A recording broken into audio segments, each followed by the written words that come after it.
안녕하세요, 세무사님. 네, 안녕하세요. 오늘은 예고드린 대로 그 부동산 아파트 세무조사에 대해서 조금 더 덧붙여서 질문을 드리려고 하는데요. 네, 일단 증여세에 대한 조사 공소시효? 제척기간? 네.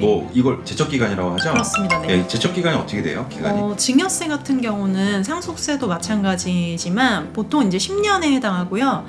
무신고를 했다거나 그런 경우에는 15년까지도 가능한 부분입니다.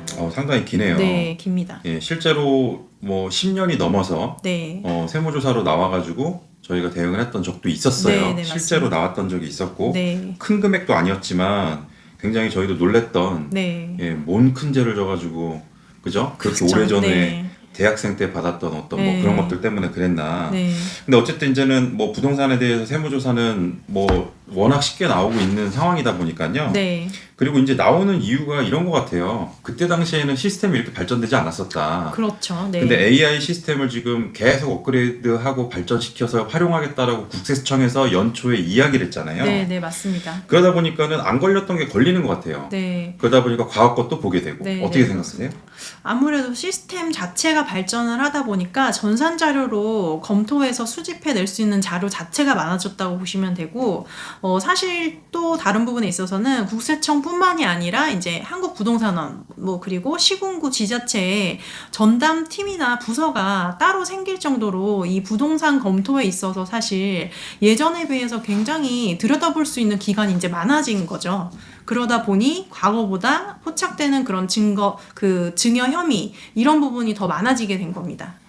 그러니까 제가 볼 때도 네, 이번에 구매하는 이제 부동산만 보는데 이전에 부동산을 팔거나 전세 자금을 빼서 이번에 사는 부동산에 넣잖아요. 네, 그렇죠. 그렇게 해서 이제 부의 확장을 하거나 네. 이사를 가거나 이런 식으로 하는데 네, 이전 자금은 괜찮을 거라 생각을 하시는데 사실 그렇진 않잖아요. 그렇죠. 예전에 내가 살고 있던 집을 팔면서 새로운 집을 사거나 아니면 내가 예전에 살던 집에 전세 보증금을 빼서 새로운 집을 사거나 이랬을 때 갭 차이가 크지 않다고 한다면 그 부분에 있어서는 문제가 안 된다고 생각하실 수가 있는데 사실 그렇지 않거든요. 아까 처음에 말씀드린 것처럼 제척 기간 자체가 증여세에 있어서는 매우 길다 보니까 예전에 이렇게 예전 시점에 내가 샀던 집 그리고 전세 보증금 이런 부분이 문제가 될 수 있습니다.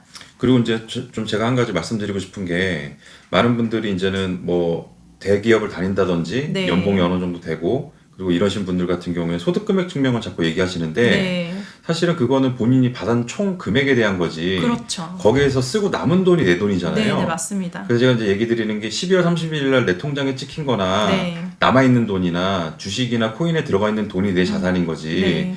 1억을 받든 2억을 받든 중요한 게 아니고 얼마를 쓰고 남았느냐잖아요. 네, 맞습니다. 근데 자꾸 소득금액 증명원으로 이 정도 벌었으니 이 정도 살 수 있는 거 아니냐라고 하는데 네. 어떻게 보세요? 보통 자금 출처 조사를 받게 되면 내 자금 원천에서 자금 운용을 뺀 그 금액이 이제 부족액이 되는 셈인데요. 즉 내가 벌어들인 거 그리고 내가 쓴 건 이제 소비나 지출 이런 부분이 다 포함이 되는 겁니다. 그래서 그 차이가 내 자금 출처의 부족액으로 되다 보니까 내가 1억을 벌었던 2억을 벌었던 그 돈이 다 내 원천으로 인정받는 게 아니라 예를 들어 신용카드 사용액이 거의 1억 원에 육박한다. 그러면 그만큼은 다 빠지게 되니까 내가 소득으로 인정받을 수 있는 원천은 없는 거죠. 그리고 이제 이렇게 해서 이렇게 연봉을 받거나 급여를 네. 받는 분들이 아니고 투잡을 한다거나 아니면 사업을 하시는 분들 같은 경우에는 네, 여러 가지 항목이 있어요. 사업 소득도 볼 거고 그렇죠. 그리고 사업 소득에서 자금 출처가 왔는지도 볼 것이고 네. 그다음에 증여를 받았다면 증여세 미신고도 볼 것이고 네. 그거 아니면 불법 자금이죠. 네. 사실은 두 가지 아니면은 그렇게밖에 설명이 안 되지 않습니까? 네, 맞습니다. 사실 사업을 하시는 분들 같은 경우 세금 신고가 적절하게 올바르게 이루어졌다고 하면 그리고 그렇게 올바르게 신고가 된 자금으로 해서 부동산을 취득했다고 한다면 입증하는데 사실 어려움을 겪지는 않으시겠지만 혹여 이제 사업과 관련된 세금 신고, 즉 매출이 적게 신고됐다거나 그러면 이제 증여 자금 출처 조사에서 사업체의 매출 누락으로 인한 그런 세금 부분까지 문제가 되실 수 있습니다. 그렇군요. 그리고 또 제가 이제 궁금한 게 뭐냐면 네. 그 가족 간 거래 좀 설명을 좀 해주셨으면. 예. 네네. 가족 간의 거래는 세법에서는 이제 특수관계인 간의 거래라고 하는데요. 법에서 정한 그 기준이 있습니다. 특수관계인 간의 거래는 시가와 비교해서 시가의 30% 그리고 3억 이 차이가 나지 않게끔 그 차이가 그 발생 범위 내에 들어간다고 한다면 세법에서 인정을 해주지만 그 차이를 벗어나서 뭐 고가로 양수도를 한다든지 저가로 양수도를 하게 된다면 그만큼 이제 증여로 보는 규정이 있습니다. 그래서 많이 이제 좀 들어보실 수 있는 부분인데 뭐 부모 자식 간에 부동산을 살 때 3억 원 시가보다 3억이 차이 나면 안 된다. 뭐 30% 이상 차이 나면 안 된다. 그런 말씀을 이제 들으셨을 수 있죠.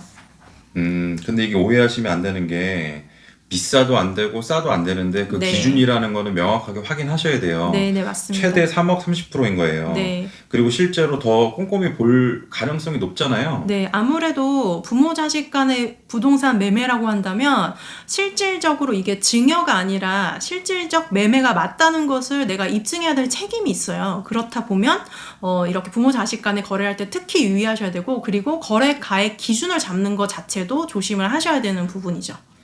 그래서 이제 아까 전에 제가 서두에 말씀드린 것처럼 뭐 여러 가지 커뮤니티나 아니면 유튜브에서 이야기하는 부분을 오해를 하셔서 5년 안에 것만 본다. 네. 그건 아니다. 네, 아까 전에 네. 말씀드린 것처럼 무신고 같은 경우에는 무려 15년을 본다. 네. 이거를 꼭 되게 중요한 부분 같아요. 네, 맞습니다. 중요한 부분입니다. 네. 그래서 이제는 저희가 이야기하는 그 제척 기간이라는 것이 상당히 길기 때문에 세무는 굉장히 주의해야 되고 자료나 이런 것들은 잘 모아놔야 되고 구조를 잘 만들어놔야 된다. 네, 이렇게 봐야 되겠네요. 네, 네, 맞습니다. 세무사님 오늘 말씀 감사드립니다. 네, 감사합니다.